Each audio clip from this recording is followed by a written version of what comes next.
and we'll get it going. So the tape is on. Welcome. This is our first live chat, and I hope to do this every Monday night. So let me ask you, is this the best time? Or could we do it an hour later? Would it be better? I know you have to get kids fed and a lot of things. Is this a convenient time? So yeah. Okay. Anybody disagree with that? No.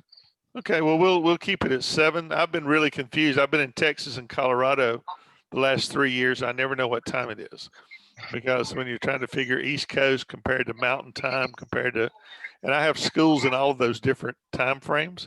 So when they send me a meeting announcement, I never know what time the meeting is because it could be anywhere for 2 or 3 minutes.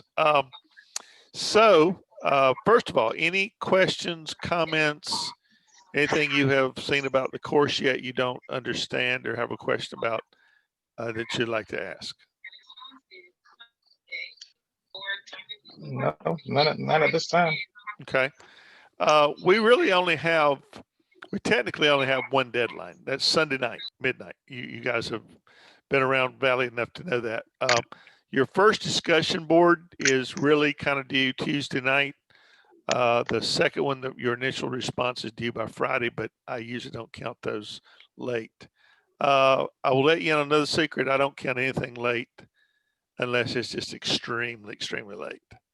So I realize that we do online studies for a reason and that we have lives that necessitate that. So I'm not worried about you meeting some arbitrary deadline as long as you get your work in. The thing you have to be aware of is in a 3-week class, you have to be careful that it doesn't impinge on the next week. So if it rolls into the next week, you get further behind, and in 3 weeks you can lose the game just by getting too far behind. So be sure you just keep that in mind. I'll let you monitor that for yourself. I communicate a lot. I send emails and all kind of things to kind of perk you up. You have my phone number, you have my email address, and so you can communicate that way as well. I sent your notice tonight on your personal email because I can't get it to work on the Moodle email. So you can use my personal email. And if you would just mention what class you're in, because I teach for other schools in addition to Valley. So I don't want to have to go look through roles to find out where you are. And I may not know your name well enough yet to associate you with one place or the other. Just say I'm in Management 300. That's the only class that I teach like that. So I can identify you quickly and get an answer to your problem. So I'm always around. You'll get an email back within an hour, probably, unless I'm out of the house. So discussion boards, we'll talk a little bit about the details of that in a moment. Paper that we're working on, we'll talk about papers and written stuff. I think all of you are probably well far along. Is anybody in their first year? I think everybody's beyond first year in this class, so papers ought not be a big deal. I was talking earlier, and I'll talk about this again in a minute. I really recommend that you get on the Grammarly.com and download that. Anybody doing that already? Mhm. That is a lifesaver, is it not, Christina? It actually popped up whenever I was doing the discussion questions, Mhm. so it was kind of cool. It does that. It does your emails. One of the things that we have to worry about as professionals is how people perceive us. And you don't want anything to go. I mean, I don't think I've told this class, but some of you have had me before. I grew up in the backwoods of South Carolina where they had to pipe the sunlight in. You know, where we had our couch on the front porch, that kind of stuff. And I spent a lot of time trying to get over the way I talk because I'm a hillbilly from the backwoods and redneck and everything else. So it's taken me 60 years to get to some level of communication that's not identifiable. And the more tired I get, the worse I get. So you guys will probably hear that accent before it's over late at night. But so you don't want that to be the persona that people get of you if you're working a front desk or you're the face of a company. So that's why it's always really wonderful to edit and check anything you write that goes from your hand.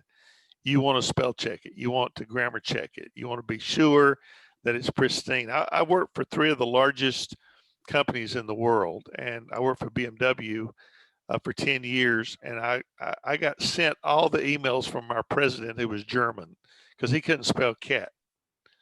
But in his favor, at least he was German and not English, you know. So he was having to bridge a language. And so I guess that's what's wrong with me in South Carolina. We have our own language. We speak Southern.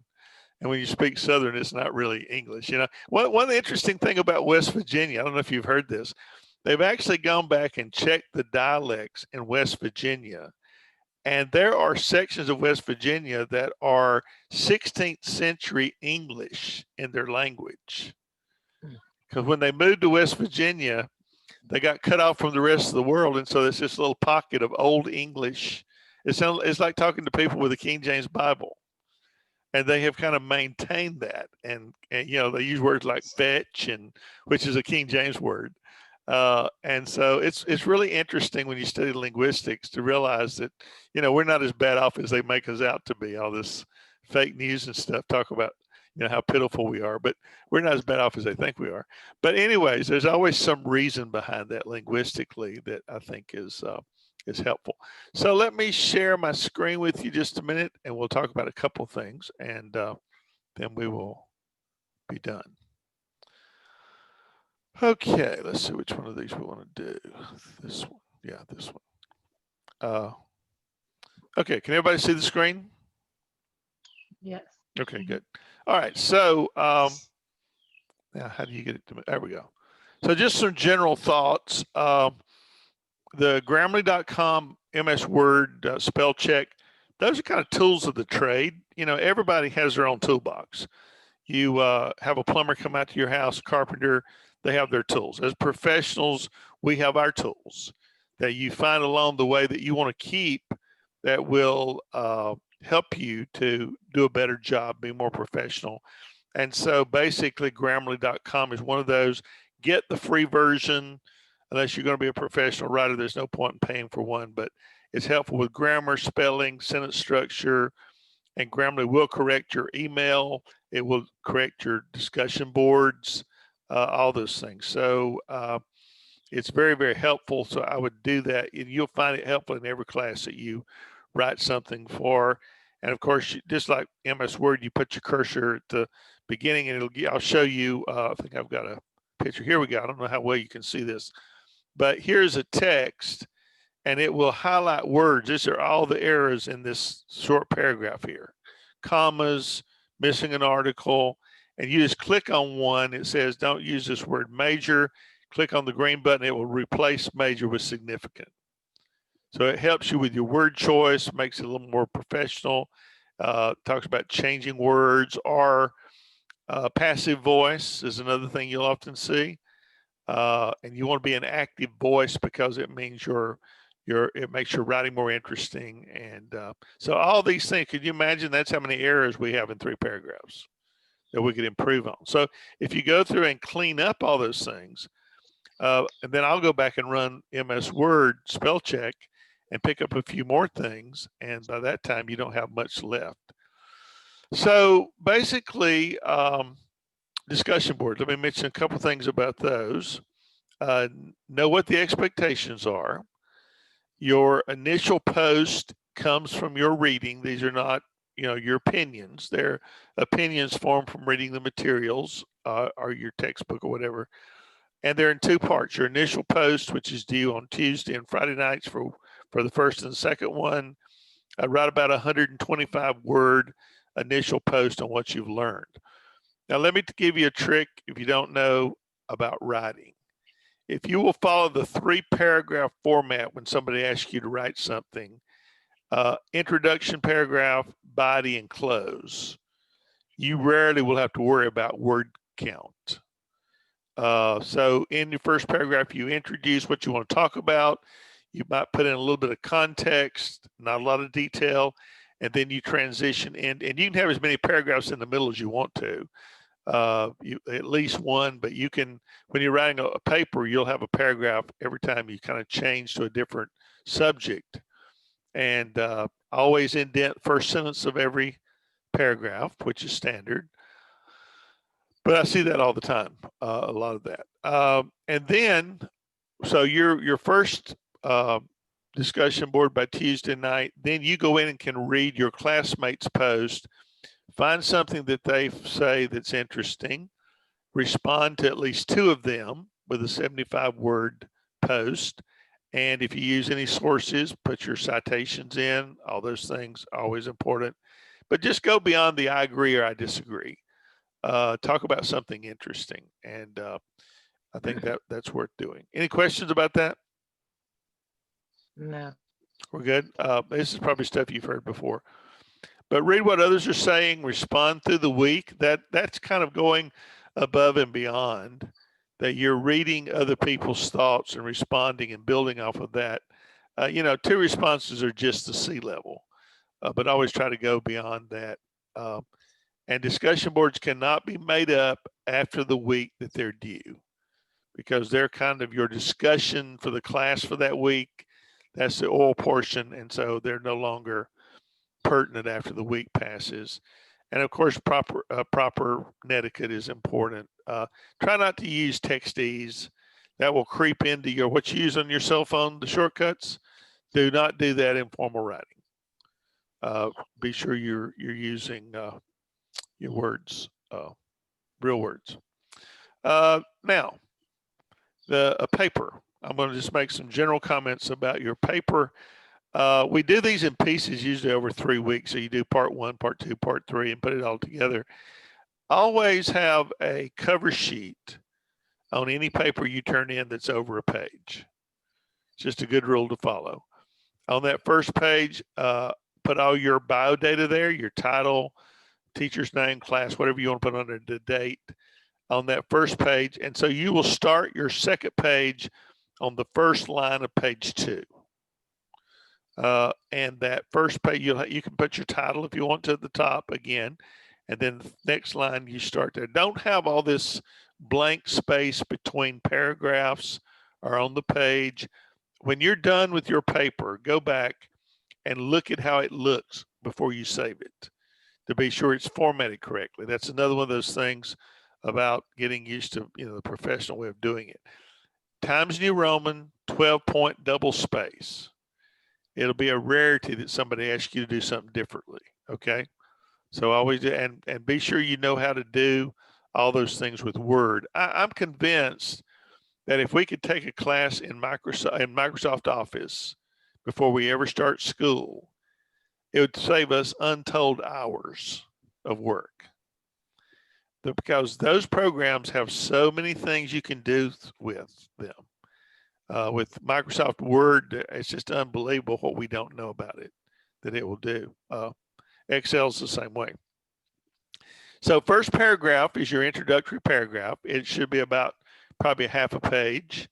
You have a thesis sentence in there. This is what we're going to talk about in this paper, but you don't do a lot of detail. Give just enough background to make it interesting, to hook your reader, and then you transition into your next paragraph. And you always have a transition. The paragraph you're ending, transition into the next one all the way through the paper. So you're weaving the story, and that's all you're doing when you're writing a paper. You're telling a story, and be sure you tell the whole story. Don't stop because you get to 1,000 words. I've had people literally stop in the middle of a sentence with no punctuation because they got to the 1,000-word limit and quit. How professional is that? Not very, right? I mean, so you're just trying to get enough to get done. So please don't do that. And then your final paragraph is your conclusion. If you're going to use sources and you borrow, I mean, I'm not going to give you the plagiarism speech. I think surely you know what that is by now. But if you use direct quotes or information from somebody that you borrowed, you always cite them. But always cite your sources and cite them properly. In-text citations in the papers, like parenthesis Smith 220. You're just leaving a cookie crumb there to tell us the full sources on your reference page. So you can go there and look at it if you want to follow it. So anyways, on the reference page at the end, you need a full citation, and it's something like this: last name, first name, title of the paper or book, year of publication, city of publication, and the company. And so you'll have those in alphabetical order by the last name, just how the word references or bibliography, and then put them in alphabetical order through there. And you can always go back. If you have a question about what something should look like, you can always go Google it. APA, sample paper, APA, source, reference, whatever. So that's for your bigger stuff. But even in a discussion board, if you quote something or you borrow a source, always cite it, because that's just the right thing to do. Okay. Any questions about that? Nope, So I'm sorry. no question. Okay. I'm here for you as a resource. If you don't ask, I can't help you, because I don't read minds. Among other stuff I do, I can't read minds. So please, I want you to learn a lot of things. Pick my brain about anything. And we'll do this every Monday night. So if you bring your stuff, you want to bring questions or comments or whatever, I'll go the mile with you. Because we got a lot of stuff we can learn in this course. The management course, I think you'll find interesting, because it will help you greatly in the business world. Be sure you read your text. I probably don't expect you to read every word of that text, but read most of it. Get the gist of the information, because in 3 weeks, that's a lot of reading. But we got about 4 chapters a week, so we're working on a smaller piece. But try to take the time to read the text, to do your exercises, to ask questions, because you will get out of it what you put into it. Now, let me tell you something. I told you, I've been in school 56 years out of 63. I turned 63 on Saturday. It is possible to get a degree and not get the education behind it. Think about that. And then when you get out in the business world and get a job, it runs really thin really quickly, right? And you start losing jobs. It's always somebody else's fault. But, it's the school's fault, the teacher's fault, whatever. Get the education you're paying for. And that's what I'm here for. You can pick my brain, my experience. I mean, that's why I'm doing this. I think this adds a new level to just taking a textbook and doing exercises and never meeting the teacher. And I really do want to share with you and help you. You'll be my friend after you leave this class. I'm here for letters of recommendation, for advice, for whatever. So you keep my phone number somewhere handy. And I'm more than happy to talk to you, to help you and help you get through interviews or whatever you need. Sometimes you just need somebody to call and ask about things. And so I really want that to be our kind of relationship. Okay. Is that good? Okay. Any questions, comments? Let me see how I turn this thing off then. Okay, let me get out of the taping session here first of all. Well, I don't know where that is anyways. Okay, so we'll end. I'll see you next Monday. If you have any issues, get in touch, okay? Thanks. Thanks. Y'all have a good evening. You too. Bye-bye. Nice to meet you all.